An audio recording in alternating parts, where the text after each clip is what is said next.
भोपाल में सीएम शिवराज सिंह चौहान का अनोखा अंदाज देखने को मिला। सियासी मैदान के माहिर खिलाड़ी सीएम शिवराज बैडमिंटन कोर्ट में शॉट लगाते नजर आए। सीएम बैडमिंटन प्रतियोगिता का शुभारंभ करने पहुंचे थे और इस दौरान सीएम खुद भी बैडमिंटन रैकेट थाम मैदान में उतर आए। सीएम ने यहां भी जोरदार प्रदर्शन किया। किसी माहिर खिलाड़ी की तरह पूरे जोश के साथ सीएम शटल को नेट के उस पार भेजते नजर आए। सीएम का ये फिटनेस, ये जोश देख सभी दंग थे। सीएम शिवराज ने एक बार फिर साबित किया कि हर मैदान में ये हिट हैं।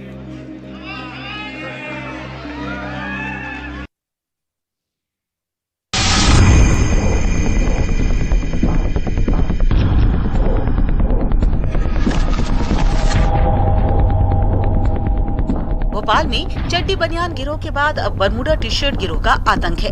बरमूडा और टी शर्ट पहने ये गिरोह शहर के घरों को निशाना बना रहा है। इस चोर गिरोह का सीसीटीवी फुटेज सामने आया है। कोलार में इस गिरोह ने चोरी की कोशिश की। गिरोह के 4 सदस्य एक सोसाइटी में चोरी के नियत से घुसे थे। इस दौरान सीसीटीवी कैमरे में ये कैद हो गए। इन तस्वीरों में देखा जा सकता है कि कैसे ये चोर बाउंड्री फांदकर घरों में घुसते हैं। इन्होंने नकाब भी पहन रखा है। बताया जा रहा है कि चोर जिस सोसाइटी में घुसे थे उसमें सीएम सिक्योरिटी से जुड़े लोग भी रहते हैं।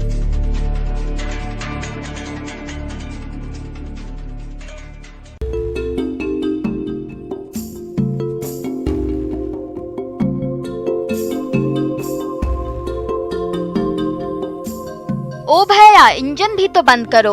इंदौर का ये नया संदेश है, नई पहल है। इंदौर स्वच्छता का सिक्सर लगाने की तैयारियों के साथ साथ अब शहर को पोल्यूशन फ्री बनाने की मुहिम में भी जुट गया है। शहर के 19 चौराहों पर red light on engine of अभियान चलाया जा रहा है। इसके जरिए लोगों को रेड लाइट पर इंजन बंद करने, पोल्यूशन कम करने का संदेश दिया जा रहा है। सांसद, विधायक और अधिकारी लोगों से सिग्नल पर गाड़ी का इंजन बंद करने की अपील कर रहे हैं और इंजन बंद करने पर गुलाब का फूल देकर सम्मानित भी किया जा रहा है।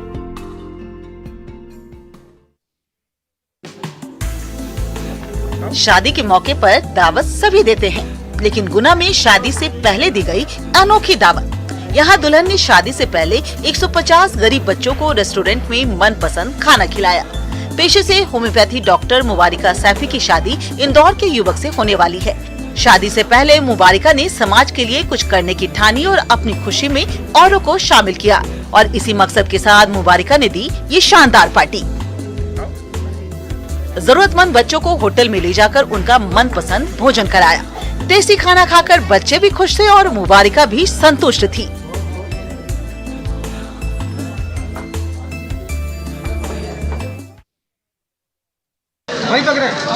दतिया में सफाई कर्मियों ने टीआई के खिलाफ मोर्चा खोल दिया है। नगर पालिका के सफाई कर्मियों ने काम बंद हड़ताल कर दी।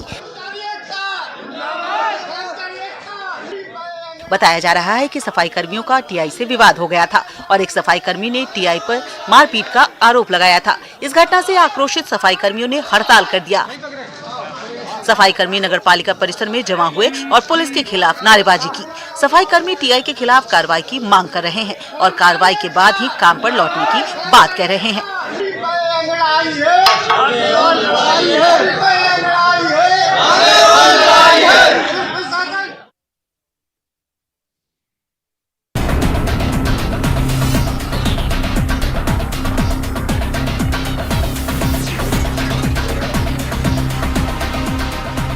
धमतरी के पर्यटन स्थल गंगरेल और अंगार मोती मंदिर इलाके में सैलानियों से अवैध वसूली का मामला सामने आया है। अंगार मोती मंदिर ट्रस्ट और आदिवासी समाज ने इस मामले में पुलिस और प्रशासन से शिकायत कर कार्रवाई की मांग की है।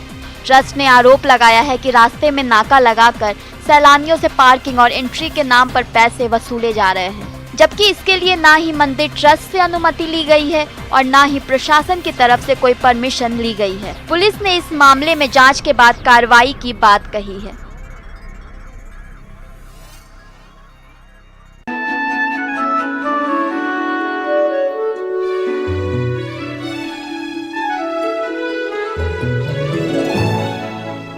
गुना में अपराध पर नकेल कसने के लिए पुलिस ने नई पहल की है। पुलिस बमोरी विधानसभा में पारधी समुदाय के बच्चों को मुख्यधारा से जोड़ने का प्रयास कर रही है। इस पहल के तहत जो युवक ग्रेजुएट हो चुके हैं, उनके लिए सरकार क्या कर सकती है, इस बारे में सरकार को प्रतिवेदन भेजे जा रहे हैं। जो बच्चे शिक्षा हासिल नहीं कर रहे हैं, उनकी शिक्षा का इंतजाम किया जा रहा है।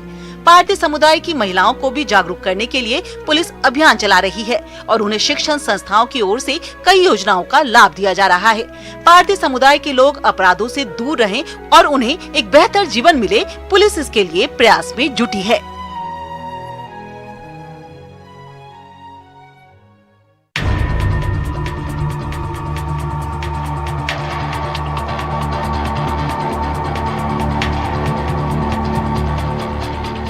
धमतरी में किसान बीते 1 साल से चोरी की घटनाओं से परेशान हैं। यहां अर्जुनी और केरेगांव थाना इलाके के कई गांवों में केबल चोरों ने आतंक मचा रखा है। ये चोर खेतों में लगे बोरवेल के पंपों की बिजली का तार पार कर देते हैं। कई मीटर लंबे इन तारों को जलाकर उनका तांबा निकाल कर बेच दिया जाता है। ऐसे में किसानों के खेतों में लगे पंप बंद हो जाते हैं। किसानों को इससे काफी नुकसान होता है। किसानों ने पुलिस से मामले की शिकायत की है, लेकिन अभी तक आरोपियों को गिरफ्तार नहीं किया जा सका है। पुलिस अब आरोपियों की गिरफ्तारी के लिए साइबर सेल की स्पेशल टीम की मदद ले रही है। आरोपियों से माल कौन खरीद रहा है, इसका भी पता लगाया जा रहा है।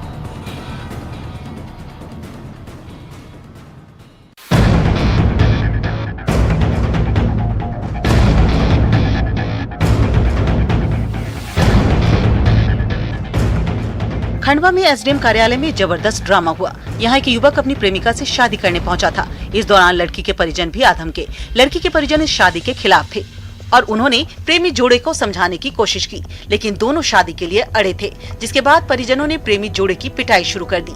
एसडीएम कार्यालय जंग के मैदान में तब्दील हो गया। इस दौरान प्रेमी ने भी युवक के साथ मारपीट की, जिसके बाद युवक ने पुलिस में मामला दर्ज कराया। पुलिस ने भी मामला दर्ज कर आरोपी को गिरफ्तार कर लिया। दूल्हा बनने के लिए गया युवक सलाखों के पीछे पहुंच गया।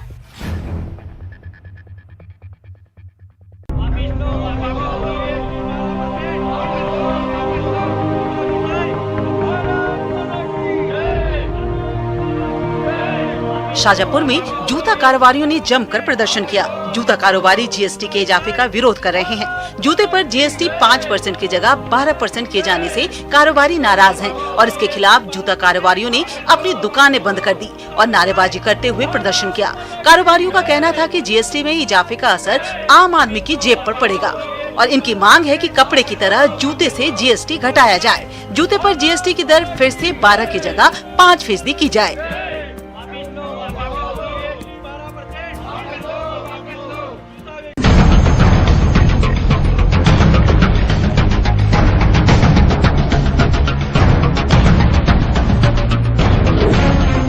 शिवपुरी में चोरी का हैरान करने वाला मामला सामने आया है। यहाँ चोरों ने दिन दहाड़े अस्पताल से ऑक्सीजन का पाइपलाइन पार कर दिया। इस मामले का खुलासा तब हुआ जब अस्पताल के स्टाफ ने टेस्टिंग के लिए ऑक्सीजन प्लांट चालू किया। ऑक्सीजन वार्ड तक पहुँचने की बजाय हवा में फैलने लगी। जब स्टाफ ने छत पर जाकर देखा तो पाइपलाइन गायब थी। अस्पताल से ऑक्सीजन की पाइपलाइन की चोरी की घटना सीसीटीवी में कैद हुई। आरोपी प्लेग्राउंड की तरफ से अस्पताल की छत पर पहुंचा था। इन तस्वीरों में देखा जा सकता है कि कैसे आरोपी पाइपलाइन को तोड़कर थैले में भरता है और बड़े आराम से फरार हो जाता है। अस्पताल प्रबंधन ने मामले की शिकायत पुलिस से की है।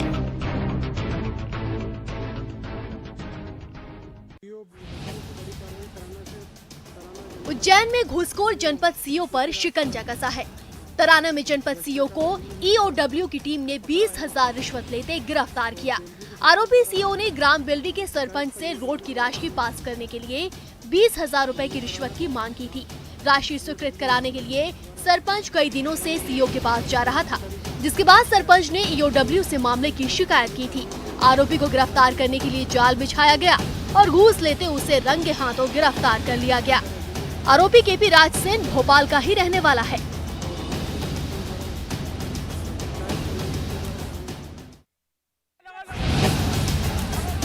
शिवपुरी में रोड पर बकरों की लूट मच गई। यहाँ करीब 100 बकरे ले जा रहा ट्रक पलट गया, जिसके बाद ग्रामीण बकरे लूटने के लिए टूट पड़े। इस घटना का वीडियो सामने आया है। पुलिस के सामने ही ग्रामीण बकरे लूटने में लगे हैं। जिंदा तो जिंदा, मरे हुए बकरे लेकर भी लोग भागने लगे। मुफ्त का माल उड़ाने की होड़ लगी थी। पुलिस को बकरों की ये लूट रोकने के लिए काफी मशक्कत करनी पड़ी। पुलिस ने लाठियां तक भांजी। इस हादसे में ट्रक में दबने से एक मजदूर की मौत भी हो गई, लेकिन इसके बाद भी लोग बकरी लूटने में लगे रहे।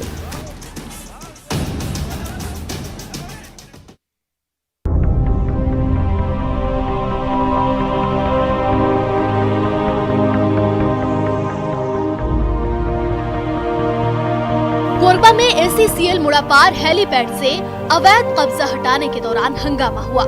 जमीन पर कब्जा करने के आरोपियों ने पार्षद महिला कमांडो और स्थानीय लोगों से बहसबाजी की। आरोपी हेलीपैड के पास नर्सरी के हरे भरे पेड़ काटकर जमीन पर कब्जा कर रहे थे। वहीं स्थानीय लोग जमीन पर कब्जे की शिकायत के बाद भी कार्रवाई न होने से नाराज हैं। इस दौरान लोग कब्जा हटाने के लिए गए थे, जहां आरोपियों ने बदसलूकी कर दी। आरोपी के खिलाफ पुलिस से शिकायत की गई है। साथ ही पेड़ों को बचाने के लिए भी युवा आगे आए हैं।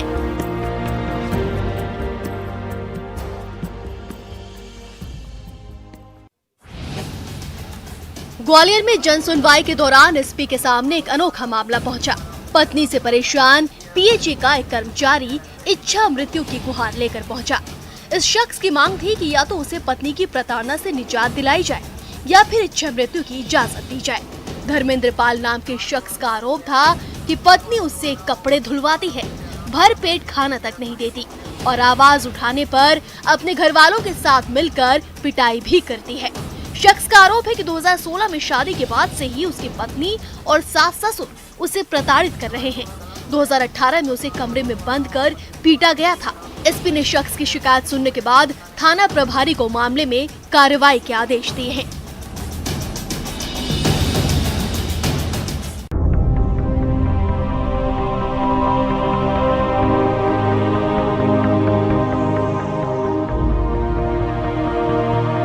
जशपुर के पत्थलगांव विकासखंड के ग्राम पंचायत जोड़ाडोल का प्राथमिक स्कूल जर्जर है। ऐसे में स्कूल भवन की जगह गांव के सांस्कृतिक भवन के एक कमरे में क्लास लग रही है। स्कूल में पहली से 5वीं क्लास के 30 बच्चे हैं। स्कूल के बाकी के छात्रों ने स्कूल भवन की जर्जर हालत को देखकर नजदीकी गाँव के स्कूल में अन्वेषण करा लिया है। स्कूल के स्टाफ और गाँव के सरपंच का कहना है कि स्कूल के जर्जर होने की जानकारी काफी समय पहले शिक्षा विभाग को दी गई थी और नया स्कूल भवन बनाने की मांग की गई थी, लेकिन अब तक स्कूल भवन की मरम्मत नहीं की गई। इस मामले में विकासखंड शिक्षा अधिकारी से बात किए जाने पर अधिकारी ने इसकी सूचना आला अधिकारियों को दिए जाने की बात कही और कहा कि स्कूल भवन की मरम्मत के लिए मांग पत्र भेजा गया है।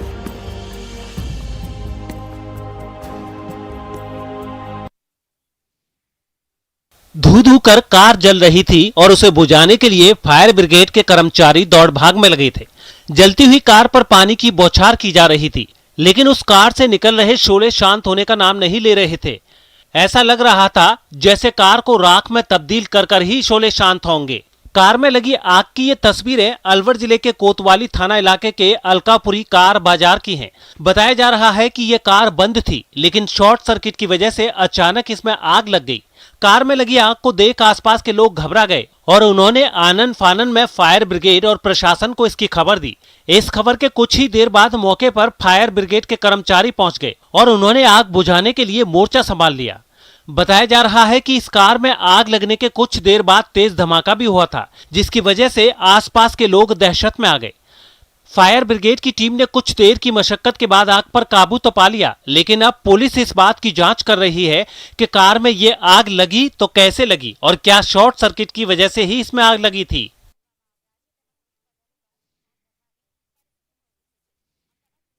-50 डिग्री का नाम सुनते ही भीषण ठंड से मन कांप उठता है। ऐसे में सिर्फ अंदाजा लगा सकते हैं कि हड्डियां जमा देने वाले इस ठंड में 40 दिनों तक अकेले किसी ने कैसे 1126 किलोमीटर तक का सफर तय किया होगा। आपको ये जानकर हैरानी होगी कि ब्रिटिश मूल की सिख आर्मी ऑफिसर प्रीत चंडी साउथ पोल का सोलो ट्रिप करने वाली पहली गैर श्वेत महिला बन गई हैं। ऐसा करके उन्होंने एक इतिहास रच दिया है।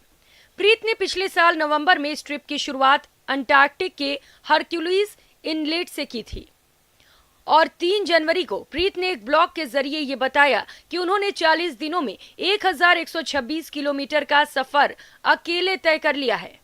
इससे पहले 7 नवंबर 2021 को अपनी यात्रा पर जाने से पहले प्रीत ने कहा था कि उन्हें उम्मीद है कि उनका साहसिक काम दूसरे को अपनी सीमाओं को आगे बढ़ाने और खुद पर विश्वास करने के लिए प्रोत्साहित करेगा। साउथ पोल की यात्रा पूरी करने के बाद प्रीत ने अपने ब्लॉग पर लिखा कि अंटार्कटिका पृथ्वी पर सबसे ठंडा, सबसे ऊंचा और सबसे शुष्क हवा वाला महाद्वीप है। वहां कोई भी स्थायी रूप से नहीं रहता और वहां तापमान -50 डिग्री सेल्सियस से भी नीचे चला जाता है। नाटो देशों के साथ पहले से जारी तनाव के बीच रूस ने सर्बिया को घातक मिसाइलें देकर तनाव और भड़का दिया है। रूस इसके पहले भी सर्बिया को लड़ाकू हेलीकॉप्टर और टैंक जैसे खतरनाक हथियार दे चुका है। खास बात यह है कि एक सैन्य अभ्यास के दौरान इन हथियारों की ताकत भी परखी गई। सर्बिया की सेना के जवान रूस से मिली बख्तरबंद गाड़ियों पर सवार होकर आगे बढ़ते नजर आए। इशारा मिलते ही उन्होंने ताबड़तोड़ गोलियां बरसानी शुरू कर दी। अभ्यास में दुश्मन के ठिकानों पर घुसकर हमला करने की तैयारियां भी जांची गई। इस अभ्यास में सबसे खास रही रूस से मिली खास तरह की ये मिसाइल। कंधे पर या छोटे लॉन्चर पर रखकर दागी जा सकने वाली इस मिसाइल को देखने के लिए खुद सर्बिया के राष्ट्रपति वहां पहुंचे थे। Zadovoljan sam što je država Srbija mogla da kupi. बताया गया कि ये मिसाइल देखने में भले ही छोटी हो, लेकिन ये दुश्मन के टैंक और मजबूत से मजबूत बख्तरबंद गाड़ियों को पलक झपकते तबाह कर सकती है। बर्फीले तूफान की चपेट में आने से अमेरिका के कई इलाकों में लोग बेहाल हो गए हैं और राजधानी वॉशिंगटन डीसी तो जैसे ठप पड़ गई है। वहां हजारों घरों की बिजली गुल हो गई, जबकि विमानों की उड़ान पर भी बेहद खराब असर पड़ा। अमेरिका के मौसम विभाग ने पहले ही इस खतरनाक बर्फीले तूफान की चेतावनी दे दी थी, जो सही साबित हुई और इस तूफान ने तेज हवाओं के साथ इतनी बर्फ बरसाई कि सब कुछ सफेद हो गया। बर्फबारी की सबसे हैरान करने वाली तस्वीरें राजधानी वॉशिंगटन डीसी से सामने आई हैं, जहां कुछ ही घंटों में 10 इंच से भी ज्यादा बर्फबारी हो गई। मौसम भी ऐसा कि सब कुछ ठप हो गया। इतनी बर्फबारी के बाद सड़कें बंद हो गईं, गाड़ियां तो गाड़ियां, लोगों का पैदल चलना भी मुहाल हो गया। इमरजेंसी में लोग आ जा सके, इसके लिए बर्फ हटाने की मशीनों को मोर्चे पर उतार दिया गया। सामने आई एक तस्वीर में ऐसी ही एक मशीन काम में जुटी नजर आई। अमेरिका के नॉर्थ कैरोलिना में ये बर्फीला तूफान लोगों के लिए मुसीबत बन गया। बर्फबारी की वजह से ज्यादातर सड़कें बंद हो गईं और लोग घर में ही फंसे रह गए। यही नहीं, करीब 5 लाख घरों की बिजली भी गुल हो गई। आपको बता दें, अमेरिका में ये बर्फीला तूफान अटलांटिक महासागर से निकला था, इसीलिए पूर्वी अमेरिका के राज्यों पर इसका ज्यादा कहर बरपा।